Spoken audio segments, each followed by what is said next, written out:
Dalam nama Bapa dan Putra dan Roh Kudus. Amin. Shalom, berjumpa lagi dengan kita di podcast Sego. Nah, tamu kita kali ini, narasumber kita kali ini itu sangat istimewa, seorang aktivis penggerak dari Laudato Si. Nah, nanti apa itu Laudato Si?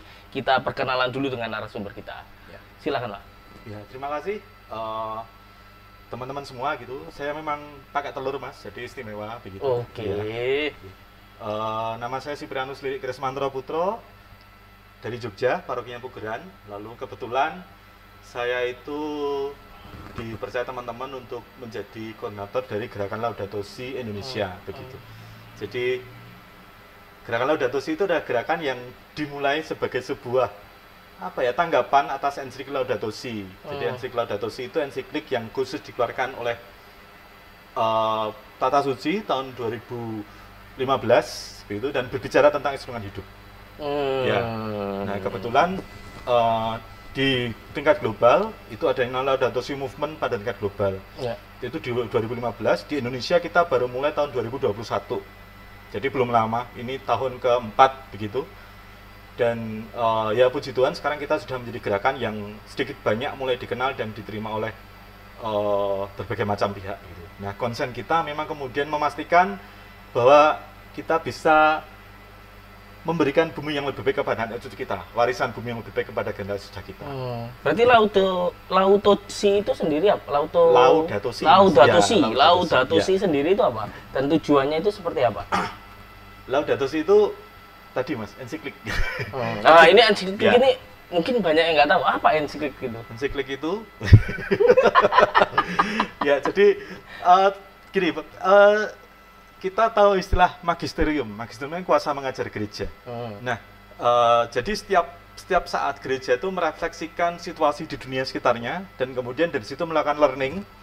Lalu dari situ kemudian gereja itu melihat, oh ada kebutuhan semacam ini, kebutuhan arahan pastoral seperti ini. Maka kemudian setelah melihat situasi yang ada, membaca tanda-tanda zaman istilahnya, kemudian waktu itu Tata Suci melihat bahwa ini adalah waktu kita untuk kemudian berbicara dan mengajak sebanyak mungkin umat dan seluruh umat manusia sebenarnya, tidak hanya umat Katolik, untuk melakukan pertobatan ekologis, membangun kesadaran bahwa ini waktunya deh, bumi sudah nggak mungkin bertahan dengan cara kita hidup sekarang saat ini.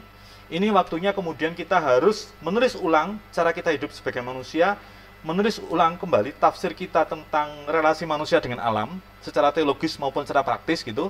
Lalu itu semua ditulis dan muncul di dalam namanya dokumen yang dikeluarkan oleh Tata Suci. Dokumen itu judulnya Laudato Si. Jadi ensiklik itu semacam dokumen atau arahan pastoral begitu.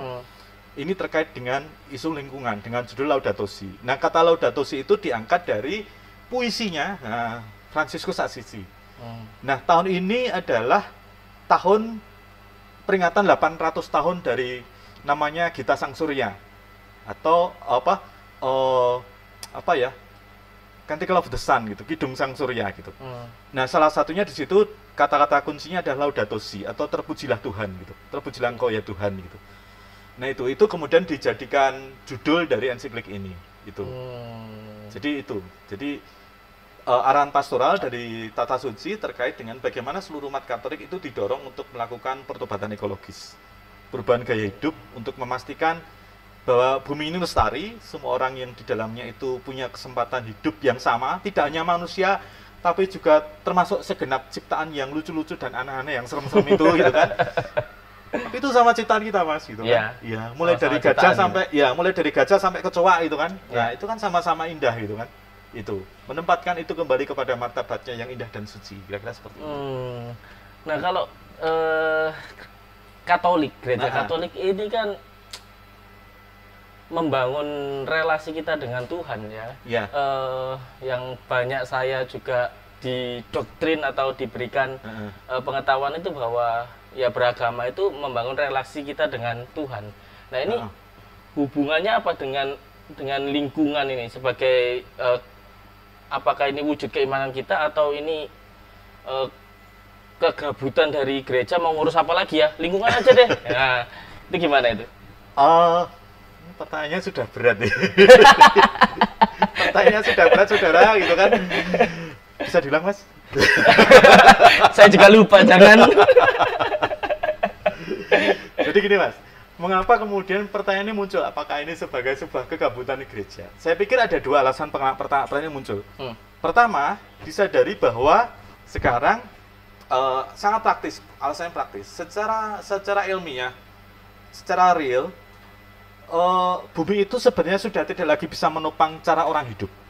Jadi gini, katakanlah bumi ini punya daya topang kepada kehidupan dengan kemampuan bumi untuk meregenerasi diri, sumber daya alam, kemudian air, udara segala macam sebagai satu ekosistem itu punya tingkat maksimal bisa menopang cara hidup seperti ini. Nah sebaliknya, cara kita berkebudayaan, cara kita hidup sehari-hari itu berada pada tingkat seperti ini. Nah yang terjadi sekarang sebenarnya bumi dan daya dukung bumi itu tidak lagi bisa menopang cara orang kita hidup di seluruh dunia gitu. Jadi misalnya kalau Mas tahu konsep Earth Overshooting Day, itu adalah ibaratnya neraca 1 tahun itu neraca yang harusnya kalau kita ngomong 1 tahun ya 12 bulan itu seimbang itu kan, balance-nya 12 bulan. Nah sekarang cara kita hidup itu sudah habis pada bulan Juli Mas. Jadi seluruh sumber daya alam, kemampuan bumi meregenerasi diri itu sudah habis pada bulan Juli. Secara matematis itu ya? Iya, secara matematis bulan Juli. Yang Agustus sampai Desember ambil dari mana kira-kira? Bagaimana orang bisa bertahan dari Agustus sampai September? Sampai Desember? Tahu nggak dari mana? Ya? Dari kasih kebaikan Tuhan. Jatah masa depan, Mas. Jatah masa depan. Kita mencuri hak hidup dari anak cucu kita. Oh, bahaya sekali. Dengan cara eksplorasi sumber daya alam yang luar biasa, overfishing, mengambil sumber daya alam berlebihan, menebang hutan segala macam, itu sebenarnya jatah anak cucu kita. Tapi kita ambil supaya kita bisa hidup sekarang. Saat ini kita membutuhkan 1,7 bumi. Saat ini, dengan cara hidup sekarang itu kita membutuhkan 1,7 bumi. Kalau sekarang semua orang itu hidup dengan standar orang Amerika, kita butuh 5 bumi. Kalau semua orang hidup dengan standar Amerika gitu. Makin besar kan? Iya. Padahal maksudnya kan negara maju ya. Artinya kan semuanya itu lebih ekologis lah kayak gitu. Tidak juga. Tidak juga ternyata ya. Juga. Oh, yang digambarkan di negara maju media itu terkesan ekologis, tetapi mereka sangat bersumber daya alam. Mereka menggunakan listrik lebih besar.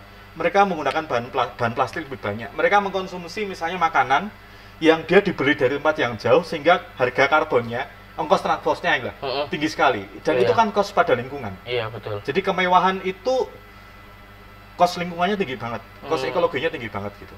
Nah ini kita sebab pertama ya tadi ya, kita ngomong tentang kegabutan gereja. Yang pertama itu karena memang secara manusia akan gaya gitu. Kebanyakan hidupnya terlalu banyak gaya sehingga membebani bumi. Iya, secara real bumi sudah lagi tidak bisa menopang kehidupan kita. Secara dalam refleksi, saya bukan orang teologi, saya awam begitu, tetapi saya melihat bahwa kemudian ketika gereja merefleksikan itu kembali, ternyata gereja juga kemudian saya lihat menemukan bahwa ada sesuatu cara pandang yang salah, kemudian tafsir yang salah, yang kemudian mengarahkan cara kita berpikir dan bersikap seolah-olah bahwa manusia itu di atas semua ciptaan dan manusia bisa mengambil semua ciptaan untuk mendukung dia gitu kan. Kitab Kejadian kan ngomong bahwa kuasailah bumi gitu kan.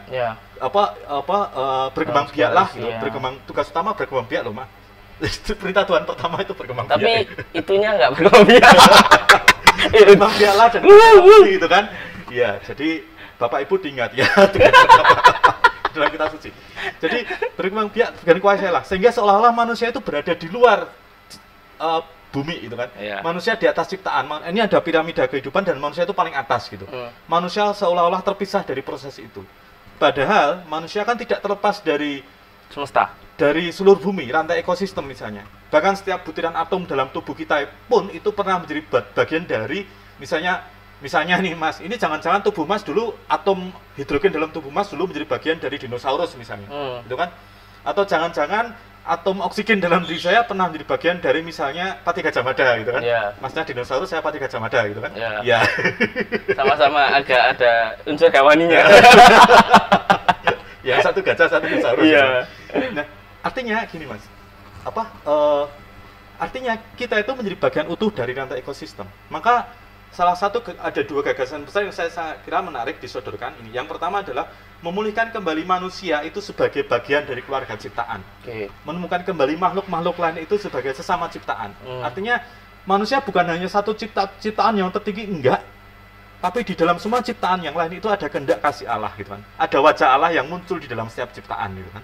Itu pertama, memulihkan kembali martabat manusia, kembali bahwa dia tidak terlepas dari saudara-saudaramu ciptaan yang lain loh. Mulai dari kecoa sampai gorila gitu kan, Mas. Ketika gorila, Mas jangan lihat saya ya. Enggak. Iya, saya lihat sana. Saya lihat sana. Lihat beliau gitu kan. Kemudian apa tadi saya ngomong apa? Gorila. Yang kedua adalah tadi manusia sebagai sesama ciptaan menemukan kembali. Kemudian yang kedua adalah bumi ini adalah rumah kita bersama. Bumi ini adalah ruang kanvas besar yang dipakai Allah untuk melukiskan kehidupan. Jadi bumi ini ada batasnya. Dan bumi ini rumah kita bersama. Maka tugas kita bukan hanya sekedar menguasai bumi, tapi memastikan bumi ini menjadi rumah bersama yang bisa menjadi rumah tinggal dari seluruh keluarga Allah tadi. Seluruh keluarga ciptaan tadi. Semua makhluk termasuk binatang-binatang yang paling lucu dan serangga-serangga yang paling imut-imut gitu kan. Itu satu keluarga dalam ciptaan. Nah, dua aspek itu. Jadi melakukan kritik teologis dan kemudian karena situasi bumi, maka pun muncul ensiklik ini gitu. Itu Mas. Sangat dalam sekali ya. Pemirsa, mungkin bisa disediakan kopinya dulu, roti-rotinya dulu disediakan. Semoga semakin tidak jelas, Mas. Semoga semakin tidak jelas. Semakin tidak jelas, semakin mencari tahu. Ya, semakin kita bertambah wawasannya. Nah, saya sempat membaca tentang satu rangkuman yang dibuat seorang Romo tentang ensiklik ini, dan di situ ada dituliskan tentang salah satu upayanya adalah dengan ekologi integral, pendekatan ekologi integral. Itu apa itu? Itu panjang ya Mas, apakah perlu dijelaskan sekarang? Singkat, dibuat singkat, yang dalam waktu singkat. Ya, jadi ekologi integral itu sebenarnya adalah kuncinya adalah penemuan kembali keterhubungan. Segala sesuatu itu terhubung satu sama lain. Ketika kita membangun tafsir kita atas kehidupan sekarang, kita kan selalu dibayangkan bahwa bumi ini tidak terbatas. Bahwa manusia adalah makhluk yang terasing dari yang lain gitu kan. Bahwa satu elemen dalam kehidupan itu tidak berpengaruh pada yang lain. Bahwa namanya ekonomi tidak terhubung dengan ekologi misalnya. Ya kan? Lalu seolah-olah bahwa kemudian keberhasilan saya sebagai pribadi itu terlepas dari tanggung jawab saya terhadap alam misalnya. Jadi segala sesuatu itu diukur dari sesuatu yang terpisah-pisah gitu. Nah, ekologi integral itu sebenarnya adalah upaya kita untuk merawat seluruh kehidupan dengan kembali menemukan pola-pola hubungan tadi. Jadi misalnya teori ekonomi tidak bisa terlepas dari dinamika ekologi, keterbatasan bumi misalnya. Atau teori politik tidak bisa terlepas dari misalnya tentang kebudayaan misalnya. Atau teori politik tidak bisa terlepas dari teknologi misalnya. Jadi menemukan kembali seluruh praktek kehidupan kita itu di dalam realitas keterhubungan dan punya kepentingan yang sama, melestarikan kehidupan dan mengangkat martabat kehidupan gitu. Jadi gini, ada beberapa aspek nih. Menemukan di dalam itu kalau nggak salah ada 6 atau 7 ya terkait ekologi integral. Jadi menemukan kembali misalnya ekologi budaya, bahwa ruang hidup manusia itu ada dinamika kebudayaan segala macam. Ada ekologi sosial, kesatuan manusia sebagai makhluk sosial gitu kan. Ada ekologi hidup sehari-hari, cara orang kemudian menjalani hidup dan bagaimana hidup sehari-hari. Kemudian ada yang namanya kemudian semua yang kita lakukan itu untuk mengangkat atau memajukan kesejahteraan umum. Kalau teman-teman muslim mengatakan kemaslahatan bersama itu kan. Kalau di dalam bahasa Katolik ya bonum comune. Bonum comune. Bonum comune tidak hanya kepada manusia, tapi kepada seluruh ciptaan. Itu kan ngeri kan Mas. Kemudian misalnya ketika kita ngomong itu, kita harus bicara juga soal keadilan antar generasi. Artinya kita ngomong keadilan sekarang hanya ngomong tentang relasi kita di dalam satu rentang waktu yang sama itu kan. Kita tidak bicara apakah kemudian perilaku kita ini adil untuk anak cucu kita di masa depan misalnya. Maksudnya keegoisan itu ya. Artinya ada keegoisan satu generasi yang tidak memikirkan generasi yang lain. Jangan-jangan cara hidup kita sekarang ini merampas hak dari orang yang akan hidup 100 tahun sudah kita. Misalnya. Nah, maka orang harus mempertimbangkan kembali setiap langkah misalnya. Saya harus membangun bisnis misalnya. Saya membuat produk ini misalnya. Dampaknya untuk generasi 1, 2 generasi, bahkan 5 generasi sudah kayak 7 generasi sudah saya seperti apa. Keadilan antar generasi misalnya. Itu.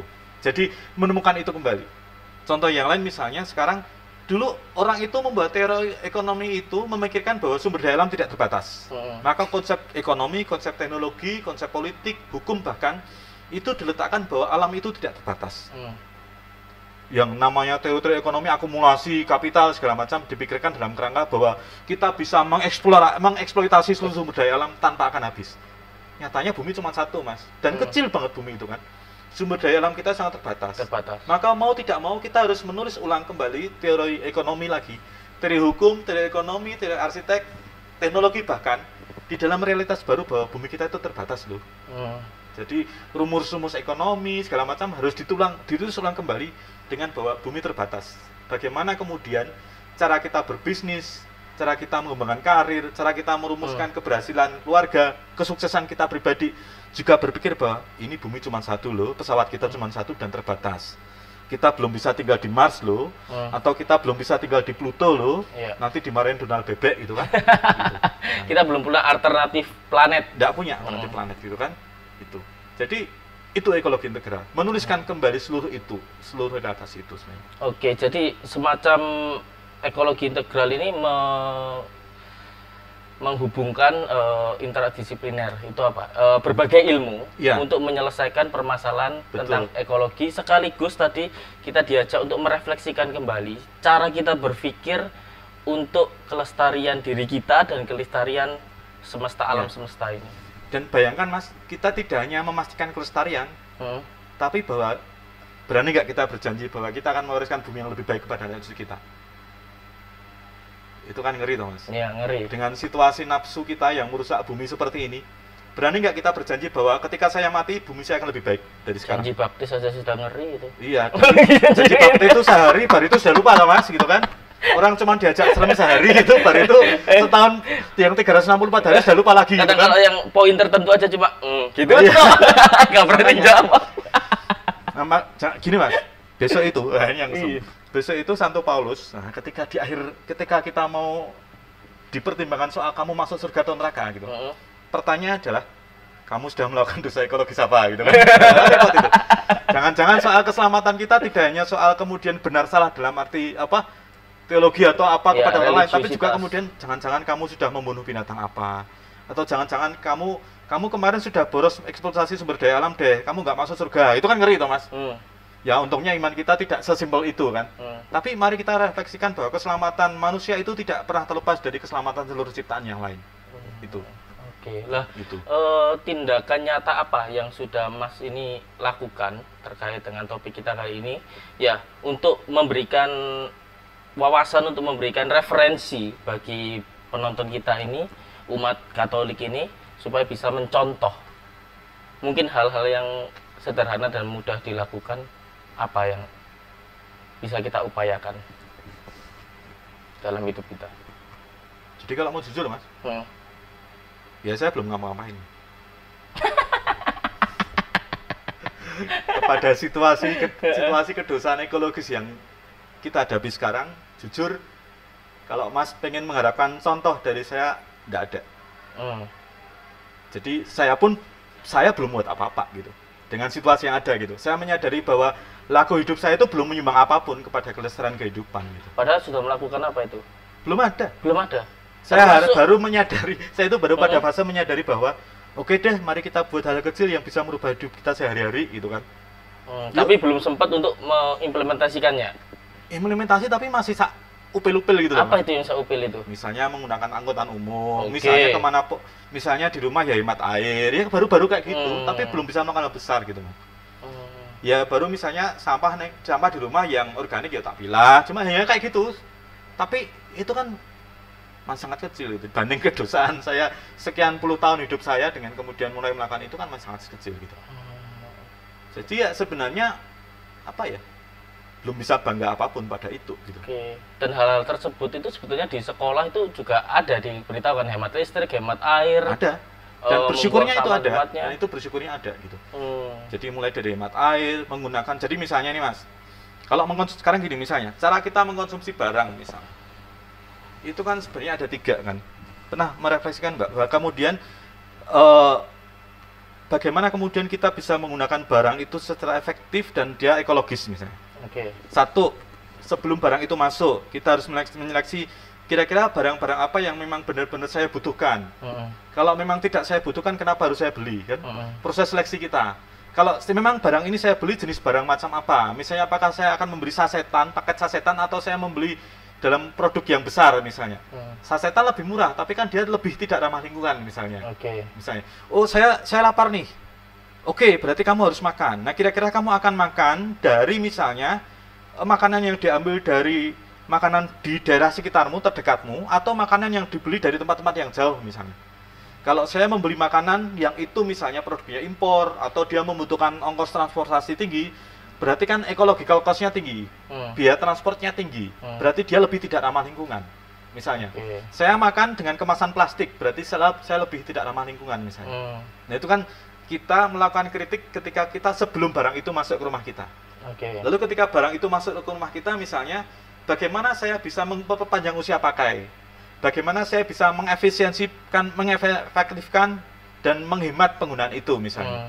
Atau bagaimana saya bisa memanfaatkan kembali untuk tujuan yang berbeda gitu kan, repurpose misalnya gitu kan.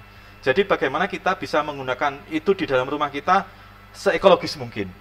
Baru kemudian kita bicara soal bagaimana kemudian kalau itu mau tidak mau harus dibuang, kita bisa membuang itu secara benar, secara just, secara adil, secara ekologis misalnya. Entah kemudian dengan metode apa, didaur ulang atau kemudian bank sampah atau apa gitu kan. Jadi ada 3 fase itu misalnya. Nah, pernah nggak kemudian kita merefleksikan itu kembali dalam hidup kita gitu kan? Yes, berarti di sini Mas mengajak kita untuk mengkritisi sebelum kita melakukan sesuatu, terutama dalam hal konsumsi. Istilahnya mawas diri ekologis, Mas. Mawas diri ekologis. Jadi misalnya kalau teman-teman yang terbiasa dengan olah rohani itu kan kadang-kadang diminta jam 12 siang, jam 1 siang, yuk refleksikan setengah harimu kamu sudah melakukan apa gitu kan. Atau lalu itu yang terbiasa dengan Francis de Sales kan, dia 2 kali evaluasi harian kan. Atau kemudian malam hari ketika kita menjelang tidur, sepanjang hari ini saya sudah melakukan dosa-dosa apa, atau saya sudah apa, itu kan biasanya kita biasa melakukan itu kan Mas. Bagaimana kalau kemudian mawas diri itu kita tambah mawas diri ekologis? Hari ini saya sudah melakukan dosa lingkungan apa ya? Kan asik toh Mas? Kan seru kan, hidup kan jadi seru gitu kan. Masa hidup ya cuma gitu-gitu aja kan. Mari kita jadikan hidup kita itu seru dan agak-agak nakal gitu kan Mas. Hari ini saya sudah melakukan kesalahan ekologis apa? Hari ini saya sudah, misalnya apakah saya sudah boros air atau tidak hari ini? Apakah hari ini ketika saya terpaksa mengeprint dalam jumlah banyak, apakah saya harus mengeprint bolak-balik atau tidak misalnya, itu kan? Apakah perilaku saya hari ini itu lebih ramah lingkungan atau tidak gitu?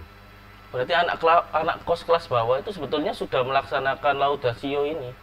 Karena dia harus berpikir berulang kali untuk mengefektifkan uang yang ada. Bersyukurlah bahwa kemudian orang itu terpaksa ngirit. Yang kemudian kita harus, kalau sudah seperti itu kan gini Mas. Ya saya juga ngirit sih Mas. Sama. Yang kalau sudah seperti itu, berarti mari kita tingkatkan lebih jauh. Mari kita memberi bobot nilai lebih jauh dengan cara satu, memberi dia makna kan. Oh, kalau saya melakukan seperti ini, ternyata dia punya makna ekologis seperti ini, dia punya makna rohani seperti ini, itu kan. Lalu juga kita beri nilai kognitif. Apa arti intelektualnya apa? Apa artinya bagi pengetahuannya apa? Supaya orang yang kos ini tidak hanya meratapi kemiskinannya. Tapi bahwa kemudian di dalam laku hemat itu ternyata punya nilai-nilai keutamaan kehidupan yang itu. Jadi hidupnya itu bermakna dan bermartabat. Perilaku ngiritmu itu bermartabat secara ekologis gitu loh Mas. Betul. Ternyata ngirit dalam tanda kutip kemiskinan itu sangat berdampak pada alam kita. Kemiskinan secara ekonomi itu tidak merendahkan kekayaan rohani kita. Martabat kita. Kemiskinan secara ekonomi itu tidak merendahkan martabat intelektual kita, kesediakawanan kita, tidak merendahkan itu sama sekali. Gitu. Oke. Bahkan semakin orang semakin dalam dan melakukan refleksi diri itu cenderung bisa bahwa hidup itu gahari kan. Kita harus berkata cukup pada cara kita menikmati hidup. Kita harus mengatakan, oke deh, pada titik ini saya sudah merasa puas dengan cara saya menikmati kehidupan. Saya bisa mengabdikan energi ekonomi, energi tubuh saya, energi fisik saya pada hal yang lebih bernilai bagi kemanusiaan dan kebudayaan misalnya, kan gitu. Itu. Oke deh, saya tidak harus menggunakan HP terbaru gitu kan. Anggaran ini bisa misalnya saya buat misalnya untuk yang lain gitu kan, yang bernilai bagi kehidupan kan bisa kita lakukan itu kan. Jadi menahan ego pribadi untuk kesenangan ya. Tidak hanya menahan ego pribadi Mas, tapi memberikan kualitas makna diri yang lebih tinggi daripada sekedar makna prestise atau makna prestasi gitu. Memberikan makna kemanusiaan lebih tinggi kepada hidup kita. Hidup kita bukan hanya sekedar sebuah lomba untuk mencapai atau memberi semua barang itu sebagai milikmu gitu kan. Ya. Ini rumahmu, sertifikat tanahmu dengan mencari namamu validasi. pribadi. Ya, mencari validasi seperti itu. Tapi meningkatkan kualitas kehidupan kita dengan cara bagaimana kalau kemudian misalnya hidup saya lebih keren kalau saya memberi kepada orang lain. Ya, kalau saya berkontribusi itu kepada keren. masyarakat. Itu kan asik.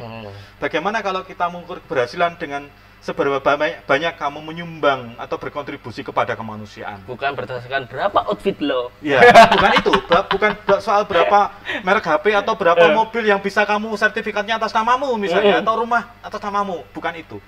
Tapi seberapa banyak misalnya kamu mau mencintai orang lain, seberapa banyak kamu merawat binatang-binatang sekitarmu, seberapa banyak misalnya kamu bekerja untuk kemanusiaan. Hal yang seperti itu, menurutku sih Mas, itu hidup menjadi jauh lebih indah dan tidak memaksa kita. Hidup memberi makna kepada kita sesuatu yang lebih mendalam gitu kan. Jadi dengan cara seperti itu bukannya kemudian kita lebih irit gitu. Tapi juga makna hidup kita menjadi lebih tinggi kan. Nilai hidup kita menjadi lebih tinggi gitu. Itu sih Mas. Mas Lili, ya.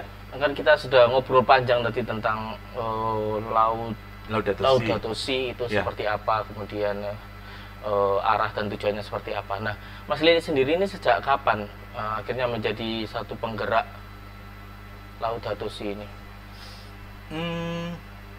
Yo sejak lama Mas. Kapan lama itu? Dalam arti menggerakkan isu lingkungan ya sebenarnya sudah berapa ya, setelah tahun 2000. Sebelum Laudato Si ini sudah. Berarti sebelum mengenal Laudato Si sudah. Ya mulai dari hal yang paling sederhana, kampanye soal lingkungan hidup, membuat aksi budaya segala macam. Sampai kemudian ketika titik Ensik Laudato Si, saya tahu ketika dikeluarkan 2014, tapi waktu itu memang masih sekedar dibaca gitu. Baru kemudian ketika saya ketemu seorang teman gitu, dan ternyata dia bagian dari namanya Laudato Si Movement di tingkat global begitu, namanya Sheryl Dugan. Kami ketemu, kami ngobrol, dan waktu itu saya tanya gitu, dia kan koordinator untuk Asia Pasifik gitu. Kira-kira di Indonesia sudah ada atau belum gitu. Dia jawab di Indonesia belum ada gitu. Lalu saya bilang, bagaimana kalau kami buat di Indonesia gitu kan. Jadi waktu itu iseng-iseng berhadiah gitu kan. Ya udah kita buat gerakan Laudato Si di Indonesia. Maka waktu itu kan itu tak ada training namanya animator Laudato Si, training bahasa Inggris itu. Lalu waktu itu kita minta izin kepada mereka, boleh nggak, karena problem utama orang Indonesia itu secara barrier bahasa, hambatan bahasa, boleh nggak kami menerjemahkan ini dan membuat pelatihan versi kami berdasarkan teks ini dalam bahasa Indonesia. Ya, supaya lebih banyak orang bisa terlibat.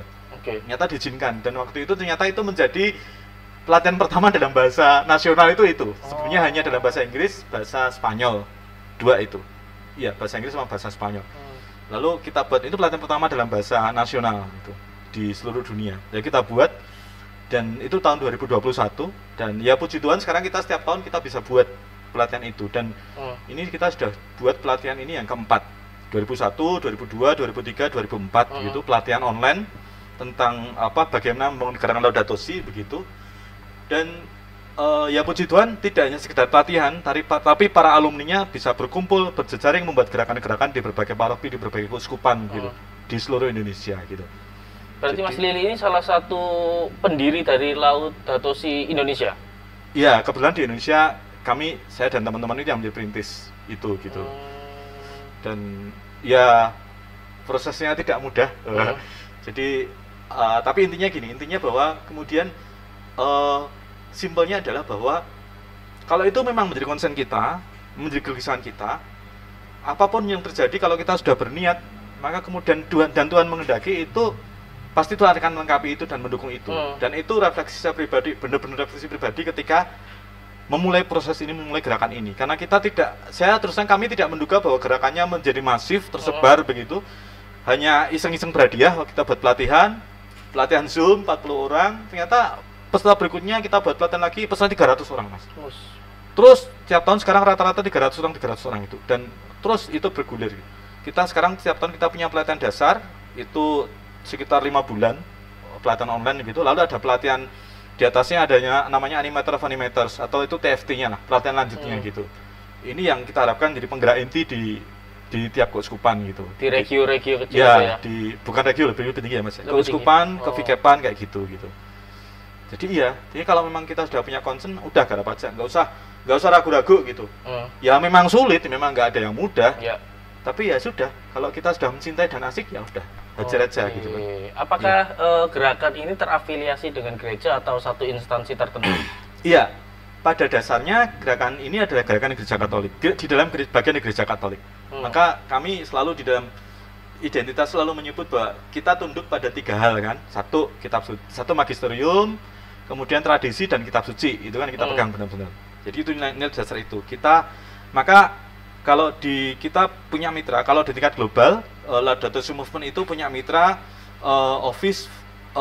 bukan office movement, tapi apa istilahnya? Jadi promoting ethical human development. Jadi bagian dari tata suci yang mempromosikan pembangunan manusia integral.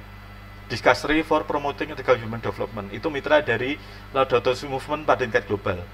Di tingkat Asia kami bermitra dengan FEBC, Office for Human Development di tingkat Asia. Di tingkat Asia. Khususnya DES perubahan iklim, Climate Change DES gitu. Di tingkat Indonesia kami selama ini kita bernaung itu terutama di bawah bimbingan Komisi Keadilan Perdamaian, tapi kita bermitra aktif dengan SGPP, dengan Komisi Pendidikan, dengan Komisi PSC KWI, segala macam itu. Lalu di tiap keuskupan kami mewajibkan gitu. Pokoknya kalau teman-teman mau buat organisasi tingkat keuskupan harus ada romo moderator atau diketahui atau terhubung dengan komisi setempat gitu. Supaya apa yang kita lakukan itu tidak pernah terlepas dari gereja gitu. Di tingkat paroki pun harus komunikasi dengan romo paroki gitu. Kalau romo parokinya nggak mau, ya didekati dengan cara lembut dan baik. Disapa, dijelaskan, lebih banyak ngobrol gitu. Mau dan tidak mau itu kan soal bahwa kemudian ada gagasan yang belum nyambung gitu kan. Nah ngelemnya gimana? Ngelemnya ngobrol gitu kan. Ayo ngopi bareng, ngobrol bareng gitu kan. Lama-lama kalau memang belum ya kita mencari romo di tempat yang lain yang kemudian bisa mendukung kita gitu. Oke, berarti nggak terbatas dari, tapi kan itu paroki, romo paroki ya cuma satu kan? Nah ini agak meluas sedikit mas, ya agak meluas. Masnya memberi umpan lambung soalnya. Jadi Bapak Ibu dan teman-teman, jangan pernah membayangkan yang namanya menggereja itu hanya sekedar hidup dan tinggal di paroki gitu. Gereja itu jauh lebih luas daripada paroki. Kita memang paroki itu lokus hidup kita yang menggereja yang paling dasar ya. Gereja itu berkomunitas dan komunitas itu letaknya paling dasar kan di paroki gitu kan. Lalu yang lebih lagi misalnya di stasi, di wilayah, di lingkungan gitu kan. Tapi kalau yang paling bawah kan paroki itu. Tetapi gereja tidak hanya itu. Gereja itu juga punya wajah sosial. Ada yang namanya gereja yang bergerak di tengah masyarakat. Ada yang namanya jaringan-jaringan antara paroki, ada kevikepan, ada keuskupan, ada organisasi-organisasi Katolik di luar paroki misalnya. Jadi sangat kaya sebenarnya, gereja Katolik sangat kaya gitu. Jadi mari kita perluas imajinasi kita menggereja tidak hanya di paroki, tapi di dalam berbagai macam gerakan karya sosial di tengah masyarakat misalnya gitu. Ya memang kalau kemudian di paroki kita mau membuat gerakan di paroki terlalu kecil dan kita hanya satu orang di paroki, ya kenapa kamu nggak ngajak teman di paroki yang lain? Kenapa kamu nggak mencari teman gitu kan? Kenapa misalnya kamu nggak mengajak orang dari paroki sebelah, atau mungkin kalau paroki sebelah nggak ada ya kenapa kamu nggak mengajak teman dari keuskupan lain gitu, apa salahnya gitu kan? Dari gereja lain. Loh, jangan salah mas, di Laudato Si itu kita juga punya peserta, teman-teman Protestan, teman-teman Muslim juga ikut di dalam pelatihan Laudato Si. Ya bahkan ada juga yang jadi pengurus. Begitu terbukanya sekarang kita dengan agama-agama lain dalam satu tujuan yang sama untuk menjaga kelestarian dan kesinambungan hidup dari seluruh makhluk hidup. Betul. Sejauh nilai-nilai yang kita perjuangkan itu memang sesuai dengan gereja, dan sejauh teman-teman lintas tadi itu kemudian tidak keberatan bahwa kemudian kita setia pada 3 hal tadi, magisterium, tradisi, dan kitab suci, dan mereka tidak keberatan dengan keputusan-keputusan yang diambil berdasarkan itu, kan kita nggak ada yang salah dengan itu. Ya artinya kan? Sudah ada kesepakatan bersama. Iya. Jadi kita terbuka mas. Jadi peserta kami itu ada yang Muslim, ada yang Hindu, ada yang Konghucu, ada yang Protestan. Iya. Itu peserta kita dan nggak ada masalah dengan itu gitu. Oke. Nah, tadi kan kita di awal pembicaraan itu kan banyak Mas Lili ini memberikan satu visual pandangan masa depan dengan gaya hidup kita yang sekarang, bahwa kita itu sudah mengambil sekitar 0,7 bagian ya, dari masa depan itu. Ya. Nah, ini berarti kan masa depan ini cenderungnya adalah masa depan yang suram. Nah, karena kita sudah ambil duluan kan. Nah, adakah secercah cahaya optimis bagi kita untuk menata kembali sehingga kita bisa nempuhi membayar 0,7 bagian itu tadi di sisa masa kita ini, di sisa periode kita ini. Satu, Mas, orang selalu menganggap yang harapan itu sesuatu di luar kita. Kalau sekarang yang namanya sistem politik itu sepertinya suram, itu kan, membedakan sawit dengan hutan aja nggak bisa, misalnya gitu kan. Atau orang menganggap bahwa sekarang perusahaan itu harus merusak sumber daya alam, gitu kan, mengambil nikel sebanyak-banyaknya, gitu kan. Lalu misalnya ini Donald Trump terpilih di Amerika, padahal dia climate denial misalnya kan, dia menolak perubahan, dia percaya pada perubahan iklim misalnya. Lalu apakah ada harapan, itu kan pertanyaan kan kayak gitu kan. Dengan masyarakat yang sekarang lebih hobi judi online dan lihat TikTok gitu kan, joget-jogetan gitu kan, apakah kita punya harapan itu? Kalau kita meletakkan harapan itu di luar, mungkin tidak terlalu banyak. Tapi kalau kemudian harapan itu adalah sesuatu yang kita bangun dalam diri kita, maka harapan nggak pernah habis, Mas. Oke. Jadi, kalau kamu memang punya keinginan sesuatu, bangunlah harapan dalam dirimu. Biarkan api harapan itu yang kemudian membakar dirimu dan membakar dunia sekitarmu. Jadi saya menempatkan harapan itu dalam diri kita. Sejauh kita masih punya optimisme, dan kita yakin kita punya energi bahwa apa yang saya lakukan ini benar, dan di dalam kebenaran itu saya melihat dunia yang lebih baik kalau saya melakukan ini, itulah harapan. Saya lakukan itu karena memang kalau ini saya lakukan, saya punya dunia lebih baik. Dan saya punya harapan kan? Bukan harapan yang karena dunia mendukung saya, alam semesta tiba-tiba seperti ini kondisinya positif buat kita gitu kan. Itu bukan harapan, Mas. Itu ketergantungan kita pada dunia sekitar kita. Harapan itu menemukan api di dalam dirimu gitu. Seperti saya ingat ini ada anime namanya Naruto itu gitu, juga gitu, bahwa dia punya desa. Saya pendukung Spiderman, Mas. Spiderman? Iya. Ya ini agak ke timur, kita harus ke gitu timur-timuran ya, ke barat-baratan. Nah, di Jogja itu adanya sopir delman, Mas. Sopir delman. Itu kepanjangannya. Iya. Nah itu juga itu disampaikan bahwa untuk menjaga suatu desa dan jati dirinya itu harus ditumbuhkan dari pribadi-pribadi, masing-masing pribadi itu. Jadi kita masing-masing ini memiliki beban moral untuk menjaga kelangsungan hidup bukan hanya kita sendiri, melainkan juga generasi-generasi berikutnya, gitu ya Mas ya.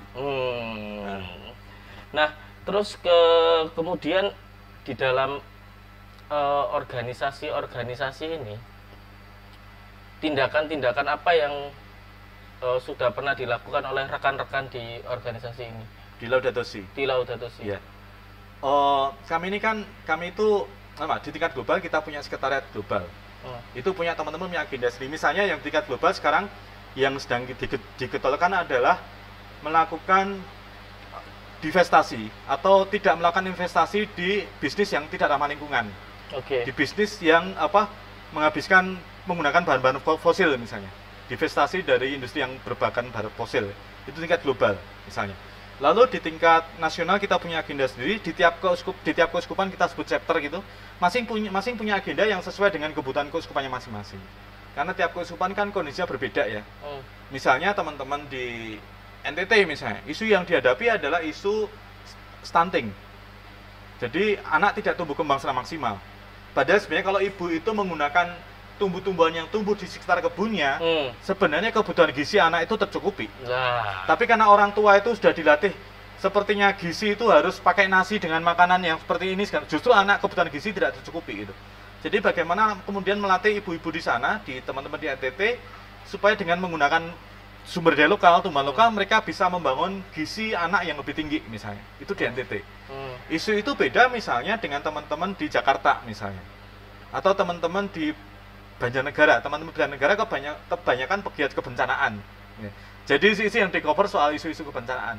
Teman-teman di Jogja sekarang bergelutnya dengan sampah. Jadi masing-masing keuskupan itu memang membuat aksi yang memang kira-kira dibutuhkan paling urgent di situ seperti apa gitu. Dan banyak Mas yang sudah dibuat banyak. Teman-teman di Lampung, suster di Lampung itu kemarin mereka ada bersih pantai, penanaman pohon.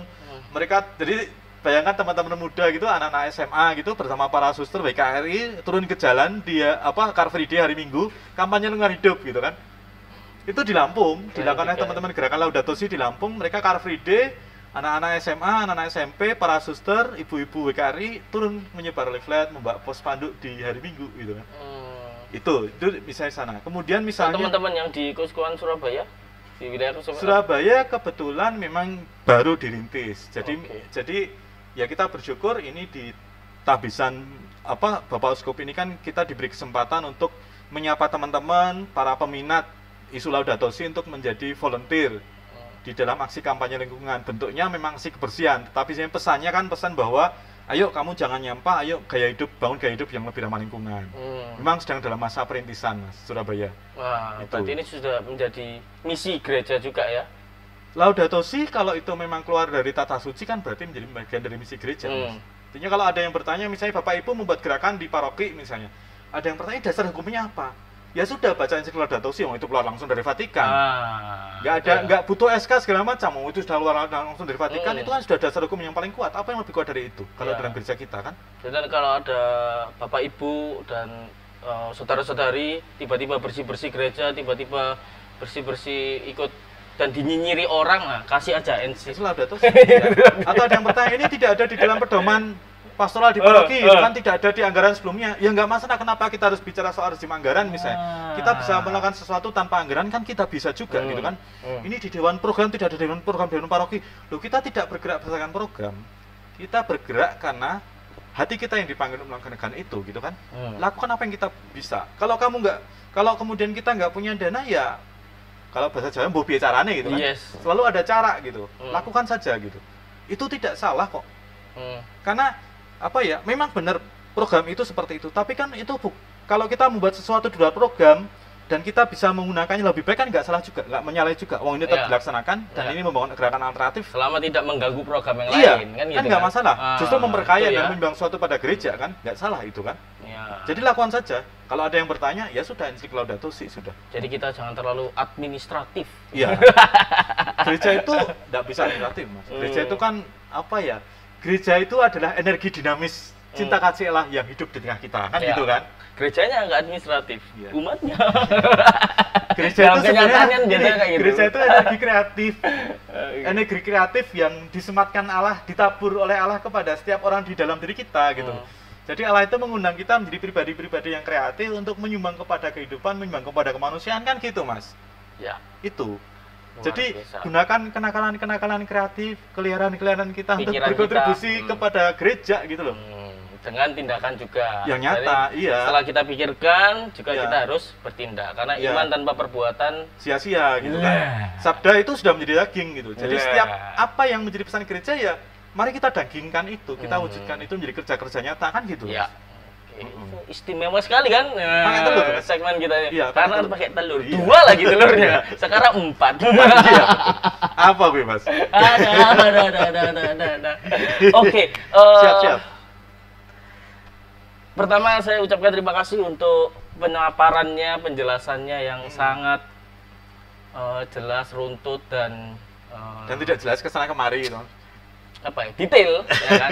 Nah, saya ingin memberikan waktu untuk Mas Lili untuk menyampaikan pesan kepada penonton kita, khususnya umat paroki Santa Monica Krian, tentang misi gereja ini terhadap lingkungan.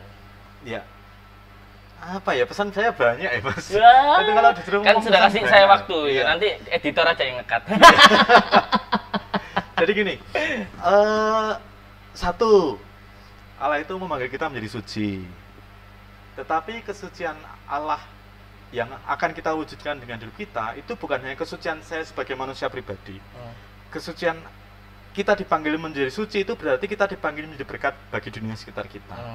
Kita dipanggil menjadi suci itu kalau kemudian kita menggunakan hidup kita untuk mengkuduskan sekitar kita. Kita melayani kemanusiaan, kita melayani makhluk yang lain gitu kan. Maka mensucikan dirimu sendiri itu bukan hanya sekedar kemudian kamu banyak ngaku dosa gitu, atau kamu banyak datang perayaan Ekaristi, tapi juga kamu mendagingkan seluruh pesan sabda Allah itu kepada dunia sekitarmu gitu. Kamu menjadi berkat dari dunia sekitarmu.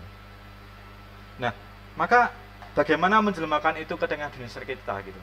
Tantangan saya adalah Kalau kita memang diundang, kalau setiap tahun kita diundang untuk memperbarui janji baptis gitu kan, berani nggak kemudian menjelmakan janji baptis itu dalam karya-karya untuk memastikan bahwa bumi ini adalah rumah yang layak bagi semua makhluk hidup yang lain, bahwa kita akan mewariskan sebuah bumi yang lebih baik kepada generasi kita, sudah kita, bahwa katakanlah kita memastikan bahwa besok Surabaya menjadi tidak lebih polusi daripada saat ini, bagaimana kita bisa mewariskan kualitas air yang lebih baik kepada anak-anak kita misalnya, bagaimana kemudian kita bisa mewariskan makanan yang lebih bergizi dan bermutu daripada makanan instan kepada anak-anak kita, itu dunia lebih baik gitu kan.